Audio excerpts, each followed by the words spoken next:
Moments ago, the second caution has come out at Charlotte Motor Speedway. The 88s. Alex Bowman subbing for Dick gets into the wall and collects the 13. Casey Mears with him. Take a look.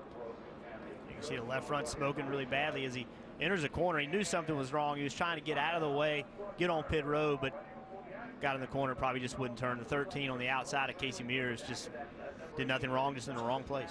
Running third, Alex Bowman had that left tire issue, sends him up into the wall. And so now they will have to go behind the wall into the garage to begin working on that car. See if they can bring him back out. You see Earnhardt Jr. still the banner on top of the windshield. Dale Earnhardt Jr. suffering from concussion symptoms, and so he has told everyone he will not be behind the wheel of the car for the remainder of the season. Alex Bowman and Jeff Gordon will be substituting for Dale Jr. the remainder of the season.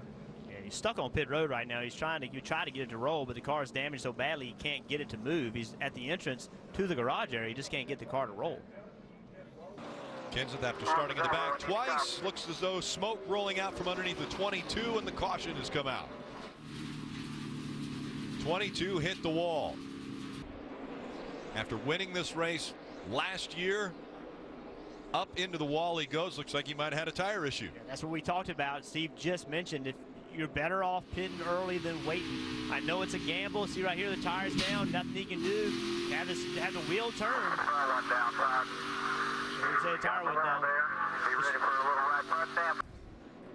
So the 18 will get the free pass. Take a look at the 22 of Logano, hard into the wall. Yeah, that was a hard impact. That's going to be, they're going to have to go behind the wall and fix that. I'm sure it's another tire problem. When you have one, oh, you can see.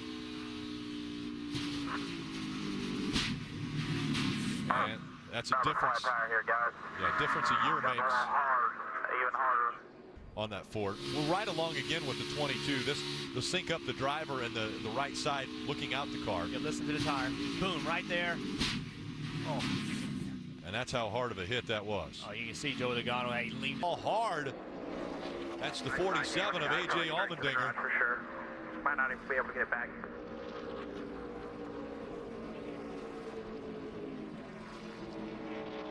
He was 15th. Take it to the garage. Take it to the garage if you can.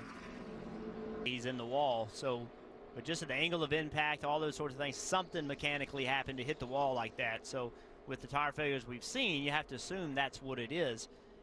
The other tires, the other teams will certainly have to assume that. So again, they'll be afraid to put two tires on here, I think.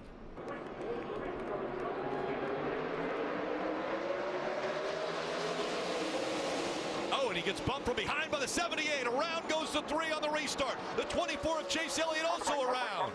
Hard contact by Austin Dillon. Also caught up, the 44 of Brian Scott. That's real nice.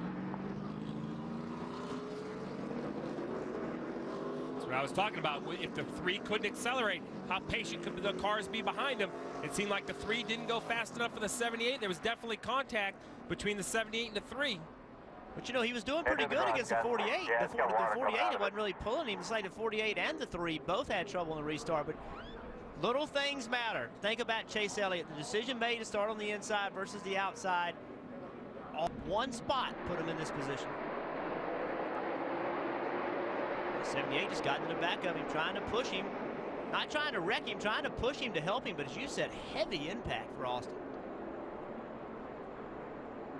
The 18 got into the back of the 24. That's why the 24 went around.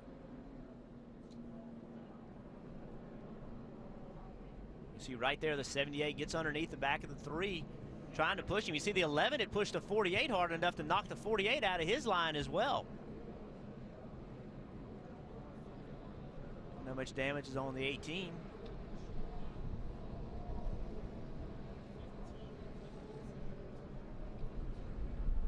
And again, the 3 of Austin Dillon, a chase driver. The 24 of Chase Elliott, a chase driver, involved in an incident in this first race of the round of 12. And then 24 had led 103 laps today. And you talked about it, Jeff. You went through all of it as you see a big impact in the safer barrier by the 3 of Austin Dillon. And that's new safer barrier that was added for this race. But you had mentioned it. The decision by the 24 for that split second leaving pit road to breathe the gas just a little bit. allowed the 78 to go by, and the 11 moved him inside row. Let's ride along with Martin Truex Jr. in the 78. That's my point cruise if you want. Come on, keep digging, keep digging, keep digging. Caution's out.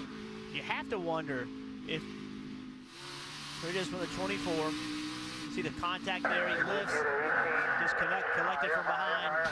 We're spinning in the wall. Took his hand off the steering wheel, smart move.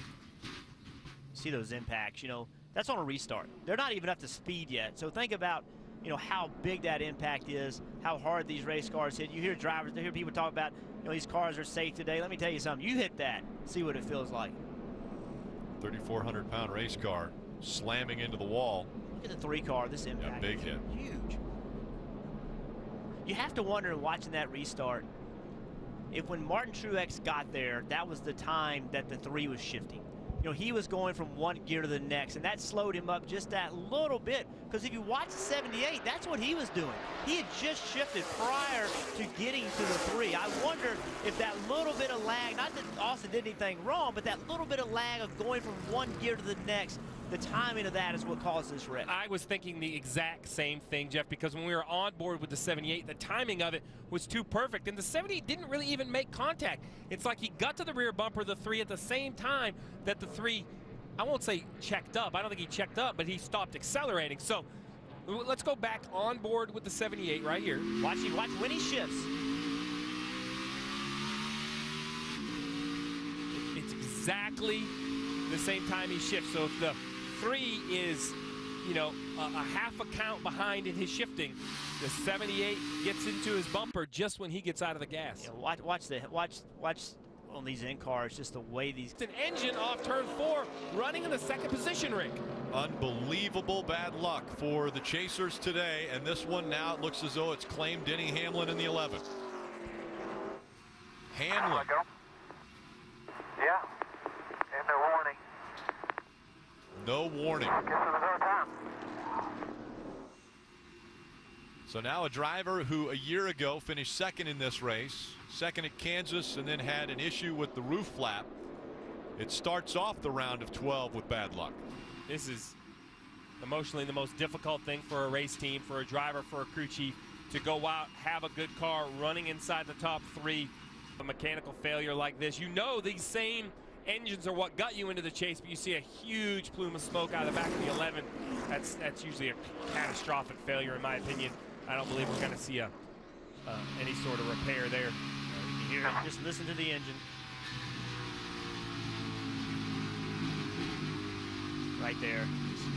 Ready to accelerate, just absolutely nothing's happening. So the only thing that good, you want to take advantage of it, but their chase is not over because there's other people that have had problems as well. Yeah, this changes the whole. Now there's 5 chasers. 4 of them are only ones that are going to be eliminated. So now one of these 5 that have trouble at Charlotte are going to move on with 2 races still to go in the round of 12. What an unfortunate day for quite a few drivers. Rick, now it comes down to pit stops. Yes. We've talked about this with 25 laps to go. When pit road opens, all the leaders will be on.